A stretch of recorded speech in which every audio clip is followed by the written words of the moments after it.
안녕하세요. 친절한 제스입니다. 한눈에 보는 증시 시작해 보도록 하겠습니다. 먼저 지난 금요일 3대 지수는 하락했습니다. 이틀 연속 큰 폭 하락하는 모습을 보이는데요. 지난주 핵심 키워드는 7월 FOMC 경기 침체 우려로 표현할 수 있겠습니다. 7월 FOMC 전과 후로 확연하게 다른 시장 반응을 보였는데요. 그 이유에 대해서 설명드리도록 하겠습니다. 먼저 7월 FOMC에서는 9월 첫 번째 금리 인하 전망을 재확인하면서 9월 FOMC에서 금리 인하가 확실하다라는 시장 반응으로 당일 큰 폭 상승하는 모습을 보였습니다.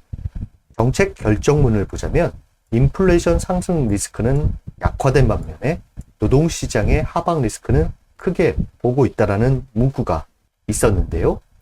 시장은 이 부분에 주목하게 됩니다. 이 정책 결정문의 변경사항이 그 다음날 경제지표 악화로 경기 침체 우려가 나오면서 지수 하방 압력을 줬는데요. 7월 FOMC 이전에는 경제지표의 나쁜 뉴스가 좋은 뉴스로 반응하면서 금리 인하 기대감이라는 것이 형성되면서 주가 상승을 이끌었다라고 하면 7월 FOMC 이후 경제 발표는 나쁜 뉴스가 바로 나쁜 뉴스로 이어지는 경제 침체 우려감이 주식시장 하방 압력을 주는 180도 다른 시장 반응을 보인 아이니컬한 한 주라 할 수 있겠습니다. 8월 1일 경제지표를 보면 신규 실업 수당 청구 건수가 예상치를 대폭 상회하고 ISM 제조 PMI가 예상치보다 큰 폭 둔화됐는데요. 이 중에서 ISM 제조 고용지수가 예상치보다 큰 폭 하회하면서 금요일 있을 고용보고서에 대한 우려감으로 하락하는 모습을 보였다라고 하면 금요일에는 고용보고서가 예상치를 대폭 하회하면서 고용보고서 쇼크가 왔습니다. 경제 침체 우려감이 확대되면서 주식과 유가는 하락하고 채권 가격은 상승하면서 수익률이 큰 폭 하락하는 모습을 보였는데요. 상세 내용을 보자면 비농업 취업자 수가 예상치보다 큰 폭 하회를 하고 실업률이 예상치보다 큰 폭 높은 4.3%를 기록하면서 경기 침체 우려감이 시장을 지배했다라고 할 수 있겠습니다. 단기적으로 너무 과도한 시장 반응을 보였다라는 평도 있는데요. 주요 지표 추이를 보시면 공포지수가 29까지 찍으면서 23.39를 기록했습니다. 국채금리는 큰 폭 하락하고요. 원유 또한 큰 폭 하락하는 모습을 보였습니다. 7월 FOMC 이후에 주식시장에 영향을 줄 만한 지표들의 변화들이 생기면서 이 기준점에서 최금리와 달러 인덱스 원유는 기준점을 향후 다시 설정하도록 하겠습니다. 주요 지표 주간 등락률을 보시면 S&P 500 지수와 나스닥 지수가 4주 연속 하락하는 모습을 보였고요. 최근 큰 폭 강세를 보였던 러셀 2000 지수 또한 큰 폭 하락하면서 중소형주와 대형주의 업종 순환매가 깨지는 양상을 보였습니다. 공포지수는 42.71%나 급등하면서 변동성을 크게 했고요. 국채금리는 두 자릿수 가까운 하락을 보였는데요. 이는 경제 침체 우려가 반영되면서 큰 폭 하락했다라고 할 수 있겠습니다. 경제 침체 우려는 또한 유가의 하락을 보였고요. 역으로 금은 안전자산으로서 상승하는 모습을 보였습니다.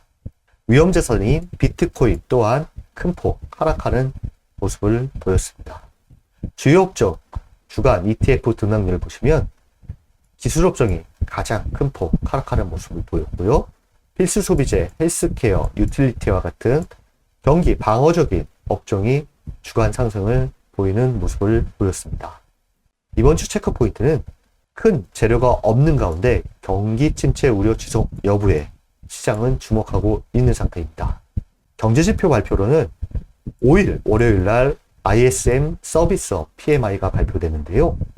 현재 예상치는 이전치 48.8보다 높은 51을 기록할 것으로 보고 있는 상태입니다.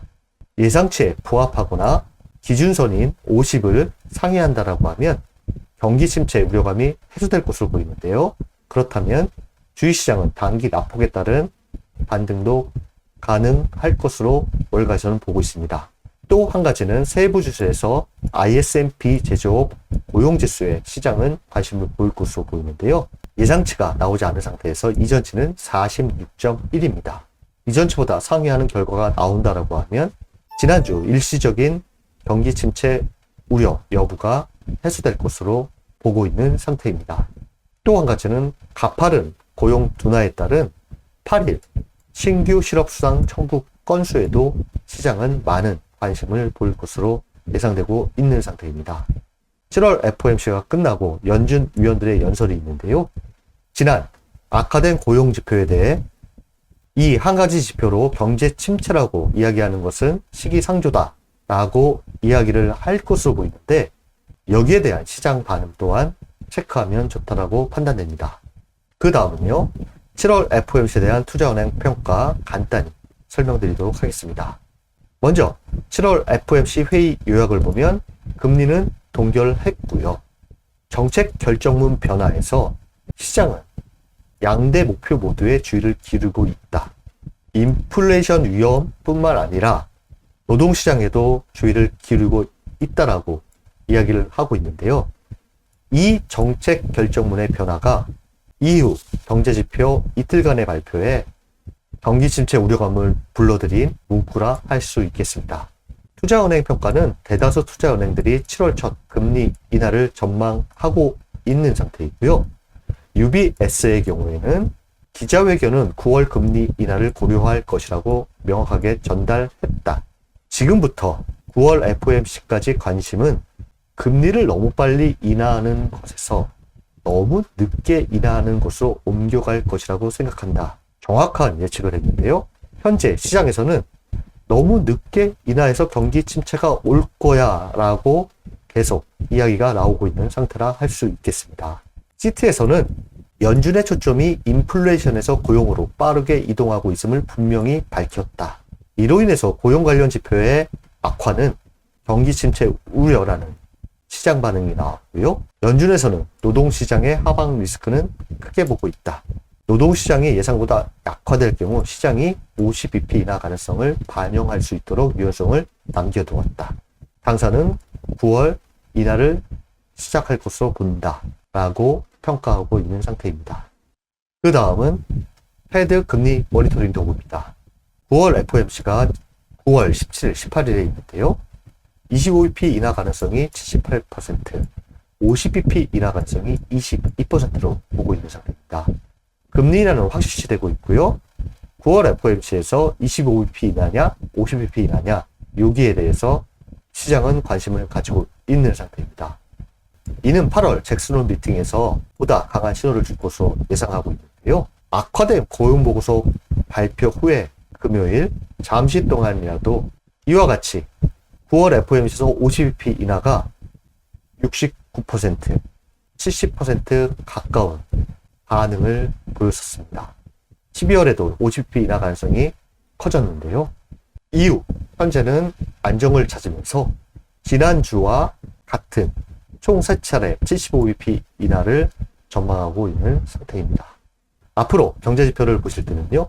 기존과는 다르게 경제지표가 빠른 둔화를 보인다라고 하면 시장에서는 금리 인하 기대감보다는 경기 침체 우려감이 더 클 것으로 보이기 때문에 경제지표의 가파른 둔화는 시장에 악재로 작용할 것으로 대다수 보고 있는 상태입니다.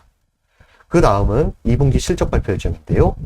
거의 마무리 단계로 가고 있는 상태입니다. 주요 기업은 이와 같고요. 6일날 장마감 후 슈퍼마이크로와 리비아는 기술주와 전기차 관련 종목에 영향을 줄 것으로 보입니다. 그 다음은 시장에서 주목하는 것들입니다. 먼저 10년물 국채 수익률을 보시면 이틀 동안 경제지표 악화로 4%까지 깨면서 현재 주요 지지라인에 있는 상태입니다. 기존과는 달리 채권 수익률이 하락을 멈추고 안정을 찾는 것을 체크하는 것이 주식시장을 바라보는데 더 좋다라고 할 수 있겠습니다. 그 다음은 달러 인덱스입니다. 달러 인덱스 역시 이 박스권 하단부까지 내려오고 있는데요. 국채 수익률과 마찬가지로 안정을 찾는 것이 중요하고요. 현재 원달러 환율은 1356원입니다. 그 다음은 유가입니다.